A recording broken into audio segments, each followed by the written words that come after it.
Informally known as the Punishment Parade, the tradition of the 4 o'clock inspection began in 1894. Queen Victoria arrived at Horse Guards, expecting to find the household cavalry ready and waiting to escort her back to Buckingham Palace, only to find the guards either asleep, drunk, or gambling on the job. Deeply unamused by this, Victoria commanded that for the next 100 years, the guards be inspected every day at 4 p.m. to ensure they were taking their duty seriously. Hardly surprising she would wish that, given by 1894, there had been 7 attempts on Victoria's life. The century of punishment technically ended in 1994, but Queen Elizabeth II ordered the household cavalry to carry it on indefinitely as a regimental tradition, one that continues to this day.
Each afternoon, at precisely 4 o'clock, a lesser-known but deeply symbolic ceremony takes place at Horse Guards Parade. Known as the Punishment Parade, or the 4 p.m. inspection, this tradition reflects the enduring discipline, order, and standards that have governed Britain's mounted guards for centuries. Unlike the grand ceremonies witnessed by crowds and cameras, the Punishment Parade is quiet, deliberate, and uncompromising. Its purpose is not spectacle, but correction.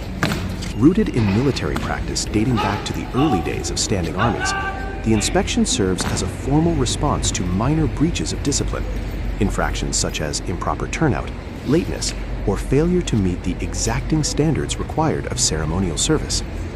As the hour approaches, the atmosphere changes. Troopers under inspection assemble in full ceremonial uniform, despite the fact that it is punishment rather than celebration. This alone reinforces the central principle of the parade. Even correction is conducted with dignity, precision, and respect for tradition. There are no shortcuts. Uniforms must be immaculate, equipment perfectly arranged, and bearing beyond reproach. Senior non-commissioned officers conduct the inspection with measured authority. Each soldier is examined closely: helmet, tunic, boots, straps, and overall presentation. The scrutiny is exacting. Every detail matters, for the Horse Guards represent the crown in public view, and any lapse, however small, reflects not just on the individual, but on the regiment as a whole. The inspection is carried out in near silence. No public reprimands are delivered. No explanation is offered to onlookers. The punishment lies not in words, but in exposure, to correction, to accountability, and to the discipline that defines military service. The absence of spectacle is intentional. This is not humiliation, but instruction. Historically, such inspections were essential to maintaining order in units responsible for royal protection. In earlier centuries, mounted guards were not only ceremonial figures, but active soldiers, expected to respond immediately to threats. Discipline ensured readiness. A poorly kept uniform or neglected equipment could signal deeper failures, failures that, in times of conflict, could prove fatal. Over time, as the role of the Horse Guards evolved towards ceremonial duties, the inspection remained. Its survival into the modern era speaks to the importance placed on continuity. The punishment parade is a living reminder that tradition is upheld not only through pageantry, but through routine enforcement of standards. For the trooper, the experience is corrective rather than punitive in the modern sense. It reinforces personal responsibility and regimental pride. Errors are acknowledged publicly within the unit, corrected formally, and then set aside. Once the inspection concludes, the matter is considered closed. Discipline is restored, order reaffirmed. For the observer, the parade offers a rare glimpse into the unseen structure behind ceremonial perfection. The polished image presented to the public is not accidental. It is maintained daily through practices such as this. Behind every motionless guard and flawless uniform lies a system that values precision, accountability, and tradition. As the inspection ends, the troopers are dismissed. The square returns to its usual rhythm. Tourists may pass unaware that a centuries-old disciplinary ritual has just taken place, yet the standards it enforces continue to shape the conduct of those who stand guard for the crown. The punishment parade endures because it embodies a central truth of military tradition. Discipline is not reserved for moments of conflict or display. It is practiced daily, quietly, and without exception. At Horse Guards, even correction is ceremonial, measured, dignified, and rooted firmly in history.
So nice.